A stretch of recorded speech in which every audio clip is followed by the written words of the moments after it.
Welcome Professor Kamla Pathak, Professor Pharmacy College, Uttar Pradesh University of Medical Sciences, Etawah, a doctorate postgraduate in pharmaceutics from University Institute of Pharmaceutical Sciences, Punjab University, Chandigarh. Teaching and research experience of more than 29 years with 260 publications in journals of international and national repute, 3 patents, 2 books, 14 book chapters. She's a member of various professional bodies and guided various PhD and 120 to 120 plus postgraduate theses. Awarded Dr. R.L. Nicorel Award 2012 for the best research paper in pharmaceutics. And Niral's Inspiring Pharma Personality Award and Research Excellence Award, SPER 2019. Welcome, Professor Pathak. So a very good afternoon to the organizers of this webinar, and special mention to Group Director Dr. Vandana, and I know some of them, Dr. Chitra, Dr. Lalit, and all the participants who are in the webinar, right? So I'll be speaking something about the scenario of online education in COVID-19 and what is its future beyond COVID-19 whenever it ends. So can we move to the first slide?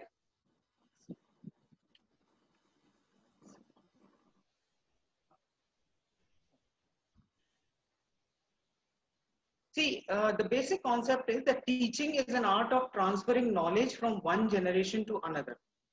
And in November, there was a panel discussion in Lloyd Institute whereby I was the moderator, and I quoted a statement, I repeat it, and many of you will recall it, that the 21st century kids are being taught by 20th century adults with the tools of 19th century and the curriculum of 18th century. Now in COVID times, what has changed? The third line has changed. We need the tools of 21st century. That is the change that has occurred in COVID-19. And all of you will agree that still the quote remains, but with a change in the third line. Can you change the slide, Lalit? Next slide, Lalit. So, what is the change?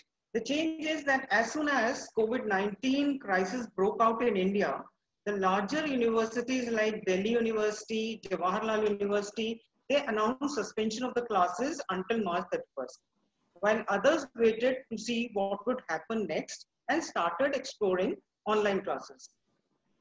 So COVID-19 has forced the universities across India and the world to suspend physical classrooms and shift to online classes. So in India, what has happened is that the transition to online classes has been smooth for most of the private universities, but the public ones are still adapting. The private universities shifted to the online mode by mid-March, and they remained largely unaffected by the lockdown, which was imposed on March 24th. So they used the various educational platforms like Google Meet, Zoom, etc.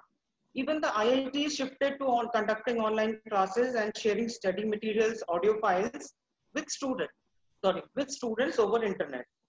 And the faculties were available for interactive session thereafter once the student has gone through the study material. So what is required is that we need an assortment of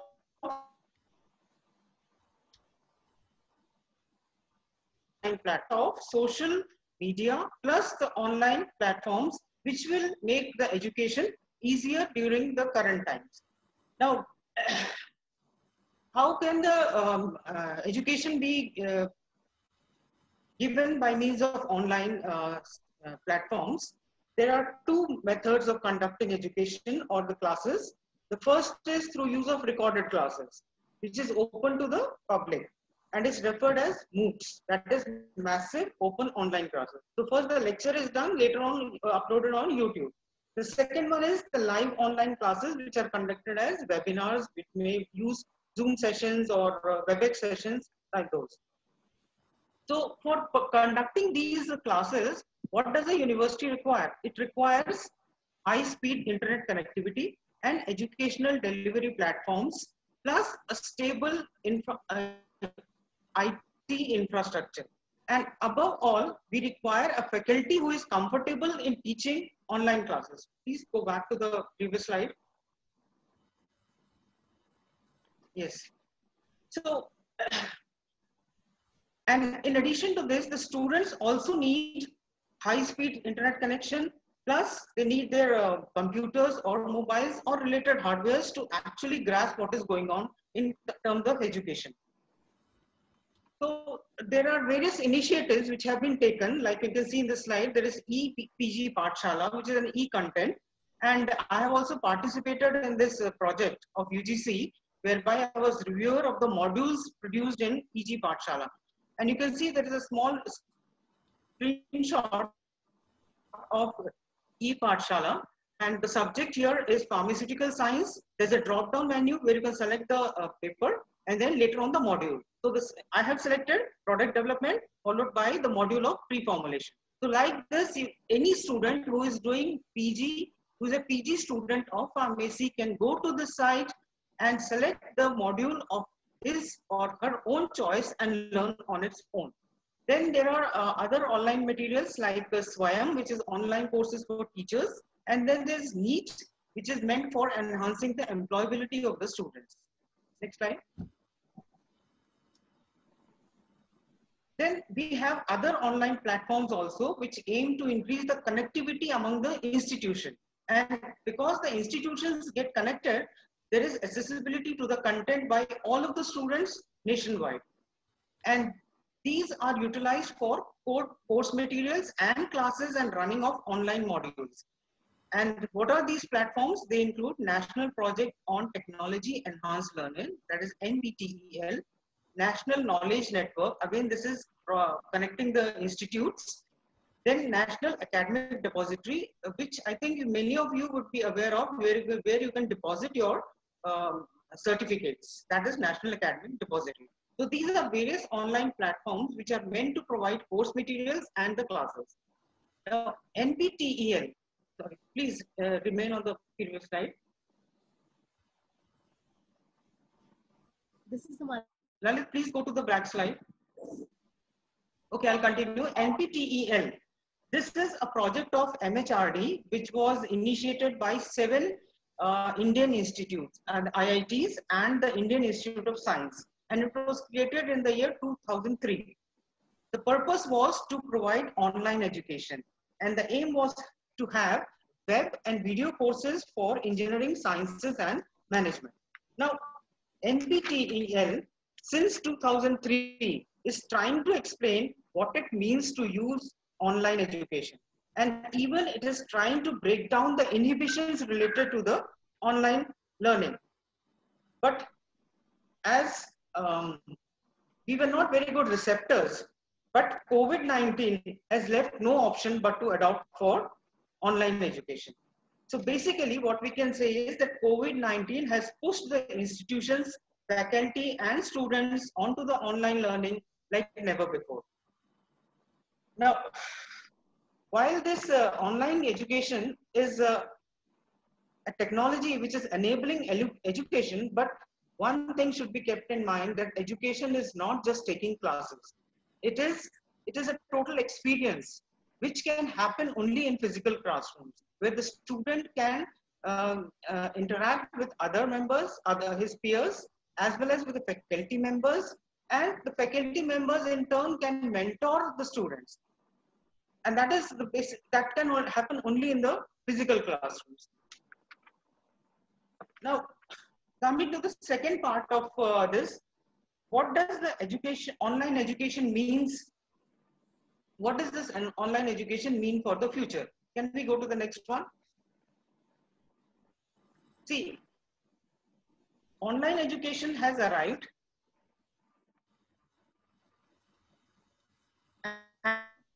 and if the universities take the responsibility, wonderful job. But if it is done badly, then it would be a bad, meaningless online education.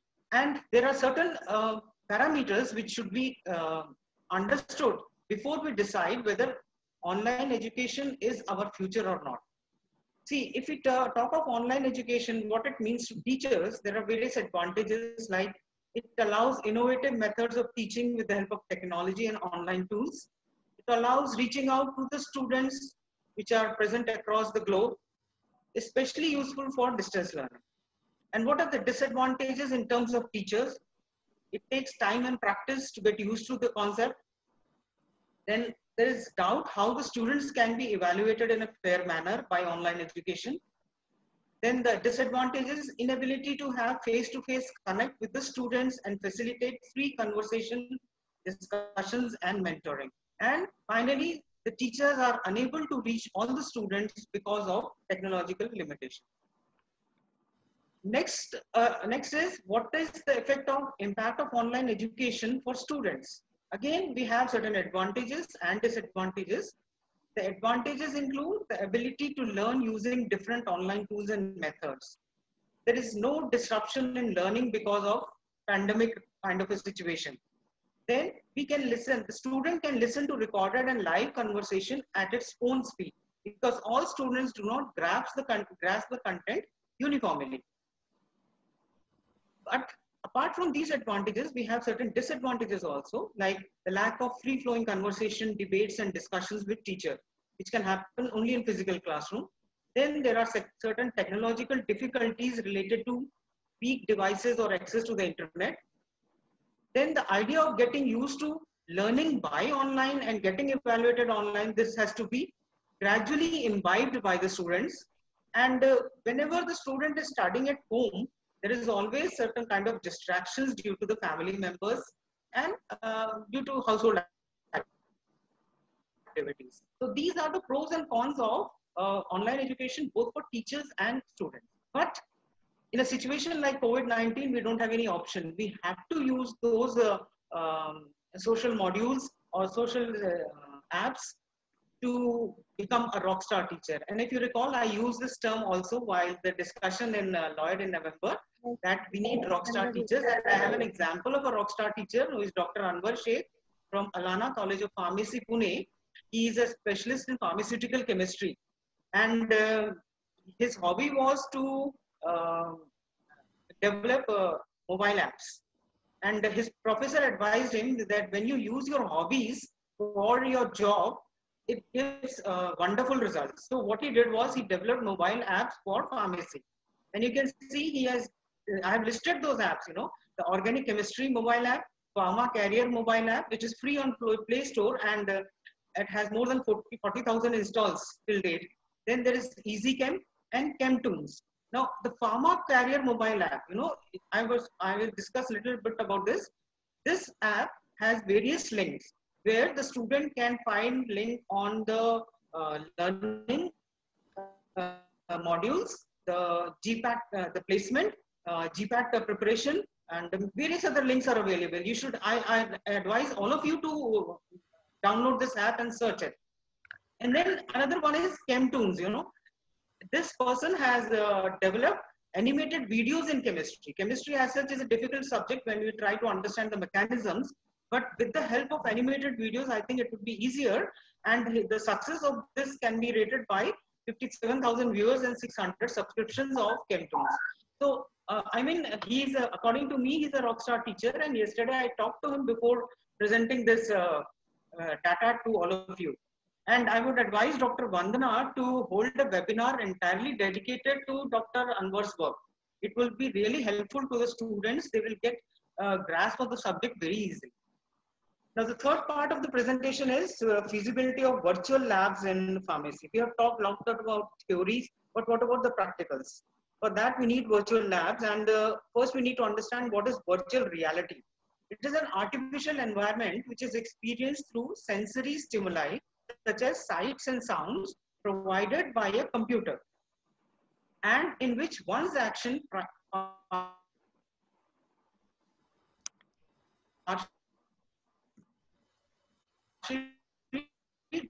determine what happens in there, where you can perform experiments virtually, where you give a dose, inject a dose, and you can see the response. So that is what is being done by the help of sight and sound. You can experience the results. Now, this virtual reality technology has been in pharmacy for many years, and this has been used.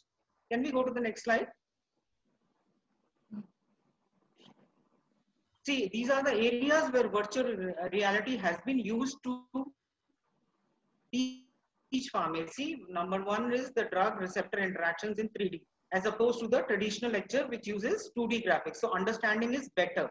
Similarly, we can use virtual reality for drug design, especially for understanding protein ligand binding, and can be evaluated in virtual reality at molecular level. And this can be probably useful in finding a cure for COVID-19 also. Then we can use virtual reality for exploring virtual community pharmacy experience. And this community pharmacy experience will actually it's an experience where a pharmacist can interact with the patients in a virtual world, and this will help in taking the patient care. The fourth aspect is virtual reality can be used for pharmacy education to the patient to increase patients' knowledge about their health and medication. And this can also be used to make certain tough concepts easier, like we can understand the journey of a drug through human body, to learn about pharmacokinetics, especially the compartment modeling. So can we go to the next slide? And virtual reality also offers a very interesting aspect of gamification. So it offers an opportunity of learning through gamifications, because certain topics which are tedious for students to learn, the virtual reality can add an element of fun through interactivity or even gamification. For example, if you want to memorize the brand names and generic names, so virtual reality can be used to develop this concept or this part as a game and to increase the engagement of students. Next slide, please. So with the concluding statement that the future of education is assortment of social media and online platforms, and we are in an era where we have to use the 21st century tools. Thank you so much.